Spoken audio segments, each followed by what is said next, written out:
Pope Leo XIV reflects on America, peace and hope for migrants.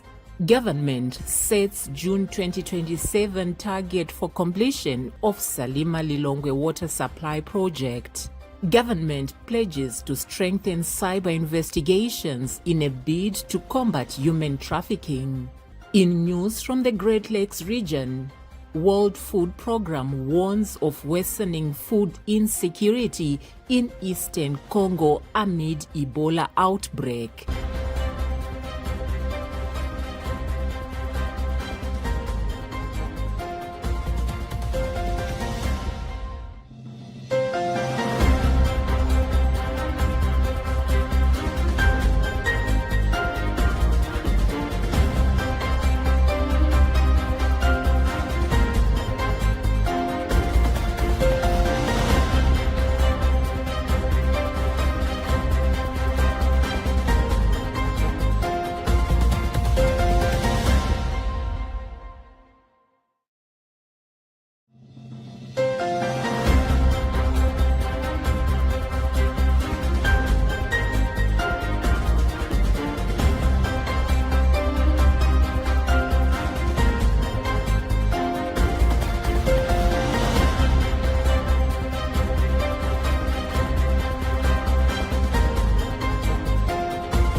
Now give you the news in detail.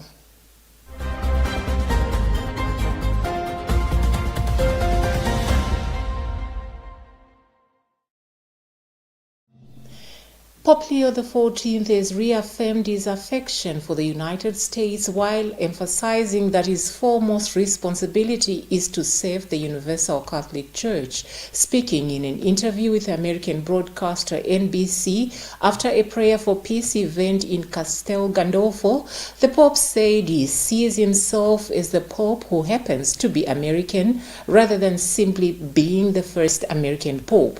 He acknowledged the historic significance of his election, noting that he was born in the United States and that his family still lives there. We have a Vatican News report read by Patrick Popper. The Pope praised Americans' long-standing traditions of freedom, opportunity, and welcome immigrants, highlighting that his own grandparents were immigrants. He also reflected on his family's complex history, which includes ancestors who were both enslaved people and slave owners, saying these experiences have helped shape his understanding of the country's diversity and strength. Asked about a possible visit to the United States, Pope Leo XIV revealed that discussions are underway about his future schedule. Although no plans have been finalized, he expressed hope that he will visit his homeland within the next few years. In a separate interview with the Spanish-language broadcaster Telemundo, the Pope reflected on the international prayer gathering, where children from different countries joined renowned singer Andrea Bocelli in prayers for peace. He described the event as a reminder that people should look beyond their differences and recognize their shared dignity of all humanity as their children of God. Responding to children's concern about war and hatred, Pope Leo urged people to discover the values of brotherhood, peace, and mutual respect. He stressed that lasting peace can only be achieved when societies embrace unity despite their differences. The Pope also offered words of encouragement to migrants, urging them to remain hopeful and pursue other ways of building their lives. While acknowledging that societies must address crime and wrongdoing, he emphasized that peace, courage, and hope are essential for creating communities where everyone can live together in harmony.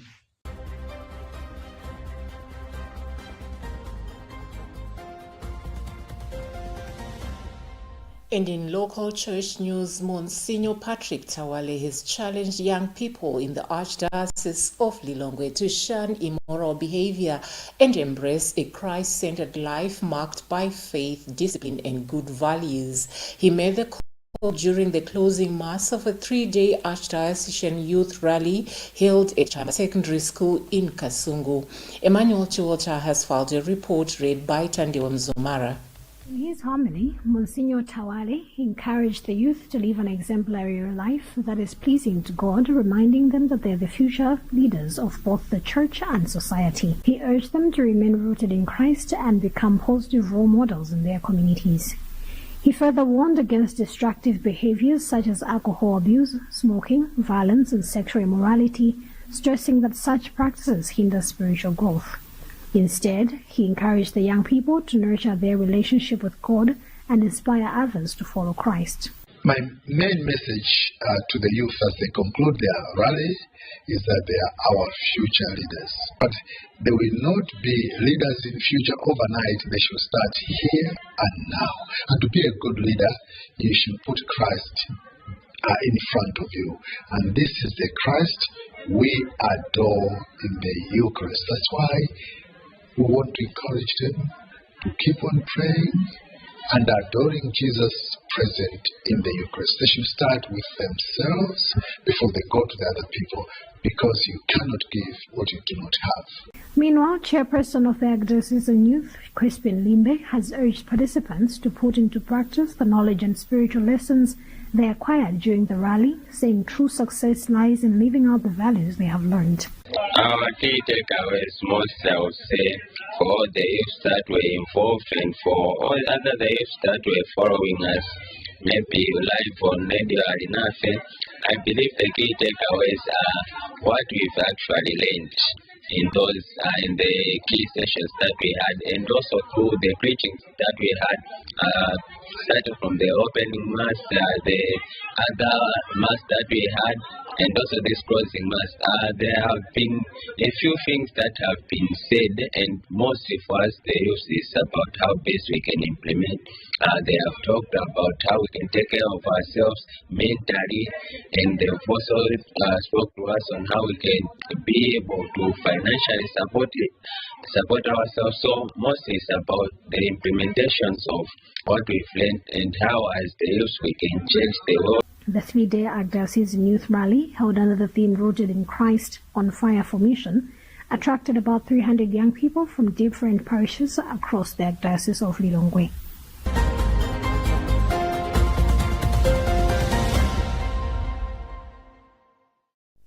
Reports finding us are indicating the Malawi Police Service has arrested Center for Democracy and Economic Development Initiative CEDED Executive Director Sylvester Namiwa and is currently holding him at Lingadzi Police Station in Lilongwe.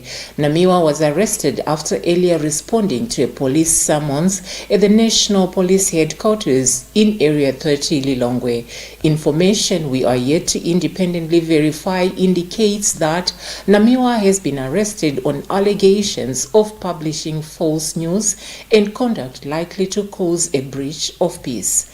According to CEDED Communications Officer Promise Tom, Namiwa's arrest comes hours after Minister of Lands Chimwemwe Chipungu, through his lawyer Kwima Mchizi, demanded a public apology over allegations made during a recent press briefing. CEDED also claims Namiwa received a phone call from Deputy Minister of Homeland Security Norman Chisale, who reportedly expressed concern over remarks the activist made during a recent exclusive interview on Luntha television. Government has said the long-delayed Lilongwe Salima water supply project is expected to be completed by June 2027. expressing confidence that the remaining funds needed to finish the project will be secured to restore reliable water supply to thousands of people. Speaking after Thursday's parliamentary deliberations, Minister of Water Development and Sanitation Rosa Mbilizi said government has resumed funding the project and is committed to ensuring the works are completed within the set time frame. Here is Constance Kamtemeni with a report. Mbilizi said the project remains one of government's priority infrastructure projects, adding that construction is progressing after funding resumed. She said the president has assured the contractor and the project team of government's commitment to completing the project by June 2027 so that communities can finally benefit from improved access to clean and safe water. The President, Professor Arthur personally assured the contractor and the project team that it is in his interest to make sure that this project is completed by June 2027. So when we come into power, we have actually started funding the project, and now some work is being done, and we are very hopeful that come June, and even before June 2027, Lilongwe should be very much happy in terms of water supply. Meanwhile, Salima Central West Member of Parliament Enoch Pali has called on government to speed up the completion of the project, saying continued delays are worsening water shortages in communities along the project corridor. The legislator said households, businesses and public institutions, including health facilities, continue to face serious challenges because the project has missed several completion deadlines, leaving many people without the reliable water supply they were promised. I submitted this concern considering that we have persistent water crisis in this country, especially the district that are lying along the Salima Lilongwe water supply project, which is being contracted to Kato civil engineers. My concern is that despite this delay, people are really heavily affected. You wake up in the morning or you go to sleep on dry taps, and that is affecting quite a number of businesses that are being disrupted. Service deliveries to, especially those public services like health care, still also being affected along this project. The government says it is currently sourcing about 346 billion kwacha needed to complete the Salima Lilongwe water supply project, expressing confidence that the funds will be secure to meet the June 2027 completion target.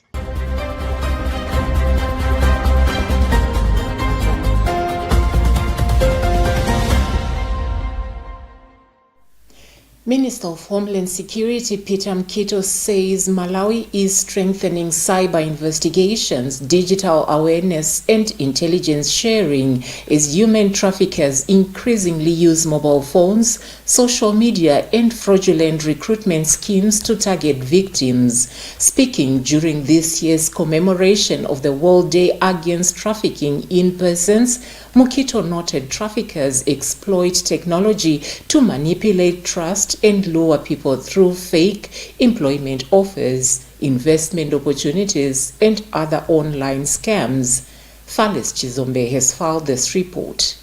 Mkito urged Malawians to verify opportunities before traveling or sharing personal documents, warning that trafficking can begin with what appears to be a genuine online message. Mkito further called on parents, young people, traditional and religious leaders, recruitment agencies, transport operators, hotel owners and landlords to help identify trafficking risks and report suspicious activities. The issue of human trafficking, like in other offenses, the police cannot handle it alone. And that's why we are requesting mainly the parents, because most of these children that are going or that are being victims of this human trafficking are coming from their families. And also we are asking also the churches and the mosques and everybody to let us all join hands in fighting this human trafficking. In her remarks, Minister of Gender, Children, Disability and Social Welfare, Mary Navicha, has called on mothers to closely monitor their children and the people they interact with on social media. She said some social media groups lure children into the hands of human traffickers. Protecting children starts from the home. When parents take responsibility to protect their children, it's easy for other partners also to join. But if we are failing our children at home, it's very difficult to trace them. It's very difficult to rescue them. So it starts with parents. International Organization for Migration officer in charge, Alina Zelensk, said young people are particularly vulnerable to trafficking, citing emerging forms of trafficking, which include cyber tracking, forced criminality, and organ trafficking, while climate-related vulnerabilities and economic hardship are increasing people's exposure to exploitation. The Malawi government has made severe strides towards combating human trafficking. We have seen several global commitments being ratified. We know that there are several action plans following the Trafficking or Against Trafficking Act from 2015. And we also know that Malawi signed the Global Compact for Safe, Orderly and Regular Migration and nationalized it. We have a global compact that is Malawi owned, that is Malawi tailored. And one of the national action points is actually tailoring towards combating and preventing trafficking in Malawi. Meanwhile, Malawi Network Against Human Trafficking National Coordinator Caleb Tole has called for the review of the country's cybercrime law, saying many Malawians are being exposed to human trafficking through social media. Policies that are linked to economic empowerment of our citizens will do well, because we should not respond to people being trafficked or people being arrested or people being taken to court or people being rescued and being sheltered. But I think as a country, number one, we need to focus on that. We have currently seen the majority of people that are currently coming from South Africa. Trafficking in persons is being commemorated under the theme Trapped Behind the Scam.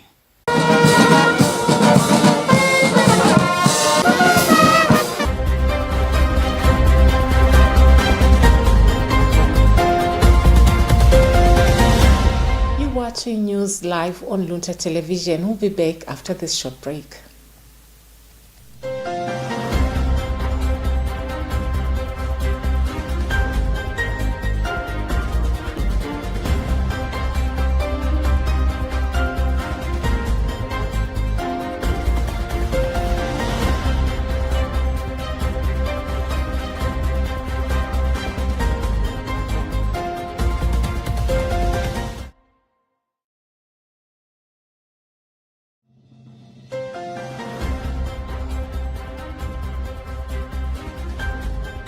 Pope Leo XIV reflects on America, peace and hope for migrants.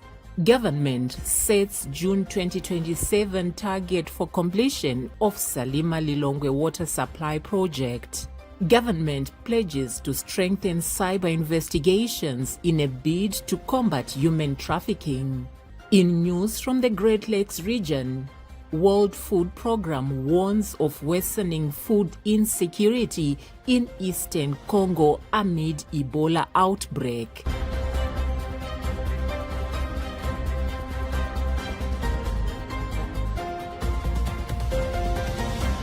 Welcome back. In case you're just joining us, you are watching news live on Luntha TV. Before we go ahead, here is a recap of the news making the headlines.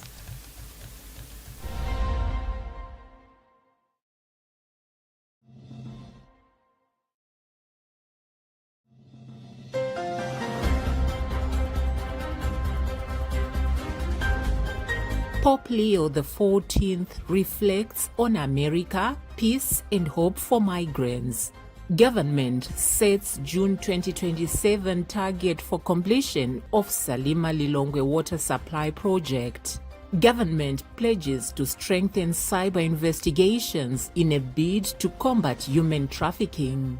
In news from the Great Lakes region, World Food Programme warns of worsening food insecurity in eastern Congo amid Ebola outbreak.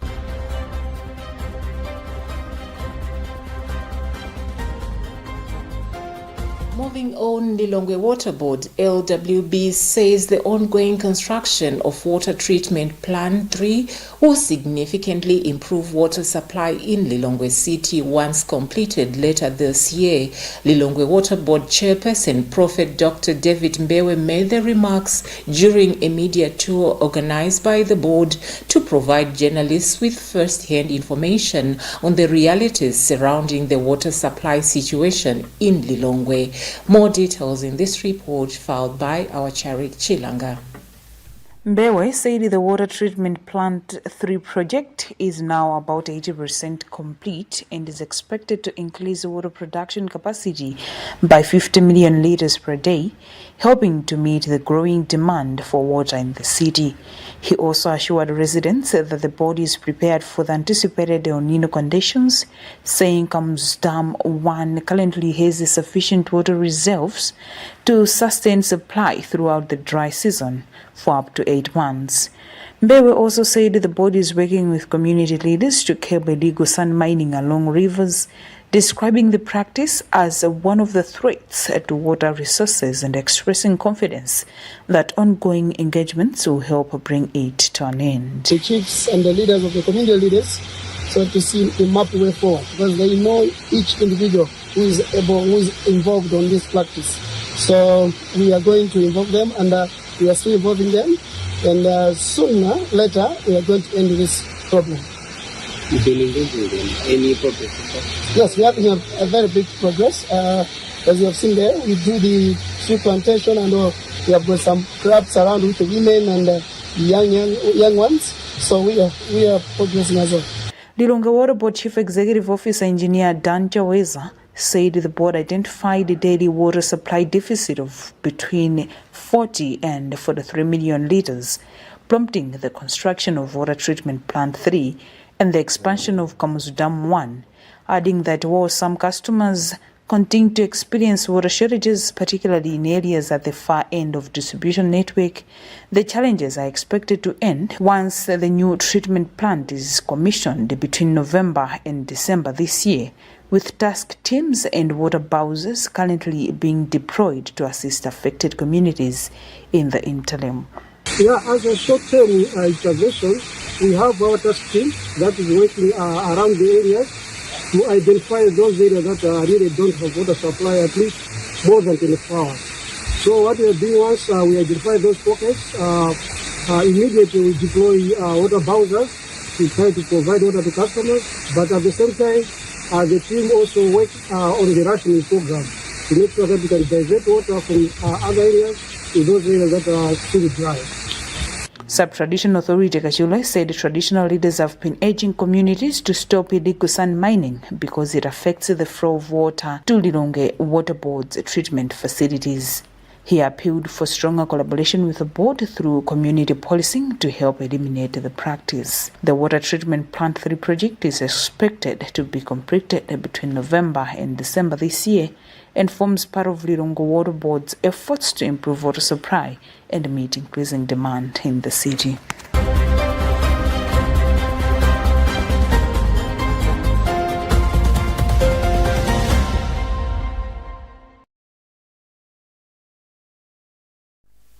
Health expert George Jobe has attributed the measles outbreak in Nsanje district to children missing routine vaccines, misinformation, and cross-border movement with Mozambique, warning that the situation could worsen without urgent intervention. His remarks come as Nsanje district has recorded 95 confirmed measles cases and 2 deaths, with the district health officer citing delays in seeking treatment and missed vaccinations as key drivers. Clara Kamzati has filed a report.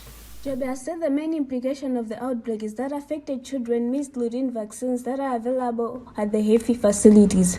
He has explained that measles rubella is one of the vaccines offered during routine clinic visits, locally known as Katemela or Mwezi ndi Mwezi, alongside other vaccines like BCG. He has noted that several factors are forcing children to miss vaccines. These include misinformation, where some parents believe vaccine will affect their children's future fertility, religious belief among groups that do not not take medication, and nomadic lifestyles where families move frequently for farm work. Jobe has pointed to frequent movement between Malawi and Mozambique as a major contributor. He has said the district's proximity to Mozambique means people cross the border often, and some imported cases are likely coming from areas where children have not been vaccinated. He has added that measles is highly contagious and can spread very easily and quickly from one person to another. Jobe has commended the Nsanje District Health Officer for efforts to lead children who have missed the vaccine. He has, however, called for inter-country engagement between Malawi and Mozambique to ensure interventions are implemented on both sides of the border. When we have outbreaks or we have cases, in this case recorded in Nsanje, as it has also happened with the polio.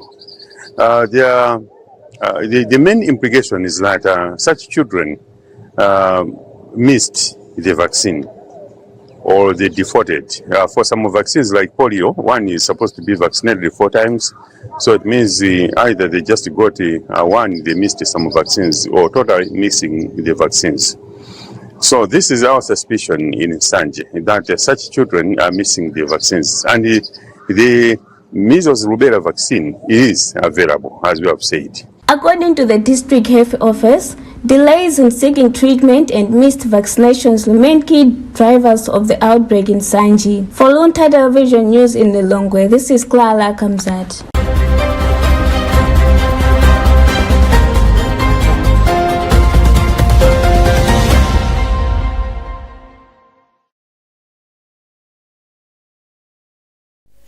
The Maseko-Ngoni Kingdom says preparations are underway for the 2026 Umhlangano wa Maseko-Ngoni, an annual cultural gathering aimed at promoting unity, preserving traditions, and strengthening ties among Ngoni communities. Speaking during a press conference in Lilongwe, Maseko-Ngoni Secretary General Kandi Padambo said the ceremony, which will run from 31st August to 5th September 2026, will bring together communities Ngoni from Malawi, Mozambique, Zambia, and other countries.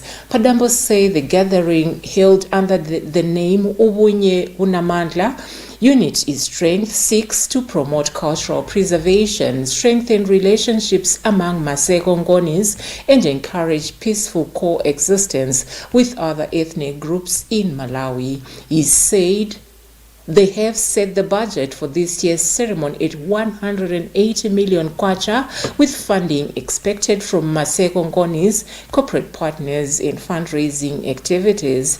Here is Padambo explaining. Things are going on well. As I said earlier on, the budget for the whole function this year has been pegged at 180 million kwacha. But we think this is the minimum that we think is necessary to be sourced so that we can have a very successful Mshangano. But our fundraising committee is aiming at even raising 200 million kwacha to make sure that they have exceeded the target. But just as I said earlier on, with 180 million, 1 million kwacha, we think as Maseko-Ngoni Heritage Trust that we're going to have a very successful Mshangano and we're going to be able to care and look after our guests that we are expecting from different countries.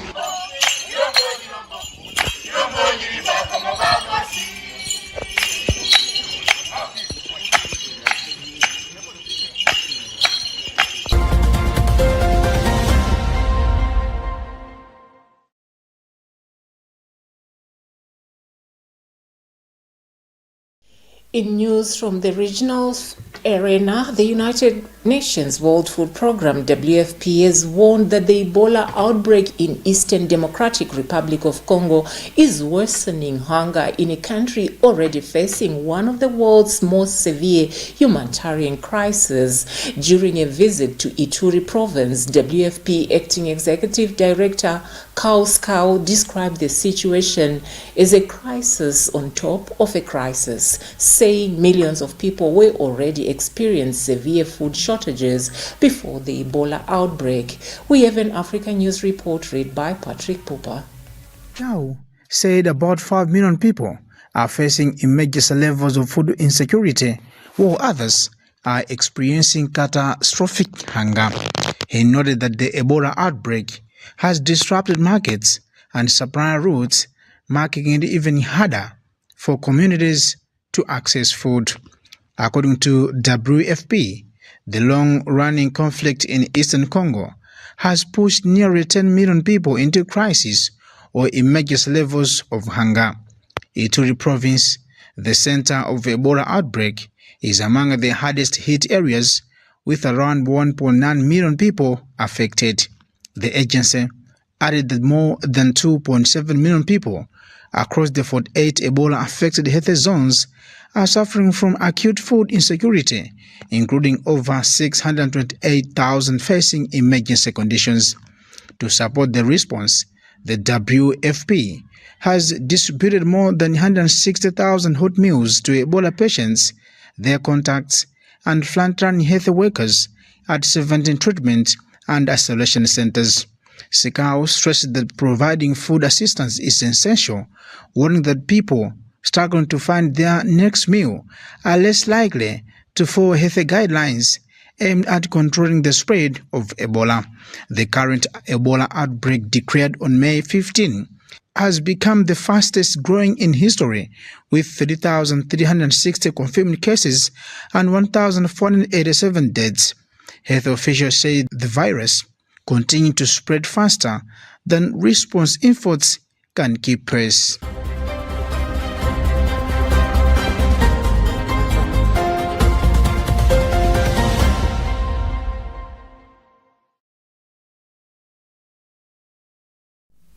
Up next is Noel Banda with the weather forecast.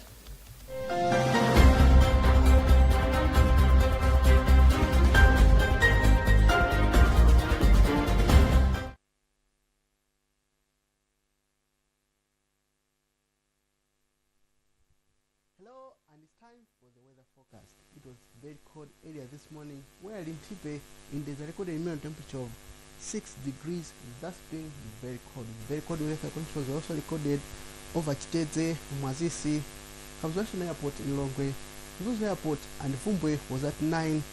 Chichiri Mbrata recorded 11 degrees Celsius. We should expect cold to very cold weather conditions covered with windy tonight and during morning hours. Most of the intervals are expected tomorrow, with warmer conditions late into the afternoon hours. Strong weather winds are expected to be blowing over lake waters. This advises fishermen and lake users take all necessary caution measures. This is due to cool air blowing from the Indian Ocean into Malawi, expected to increase windy conditions with few clouds here and there. Nights and morning hours will remain cold to very cold.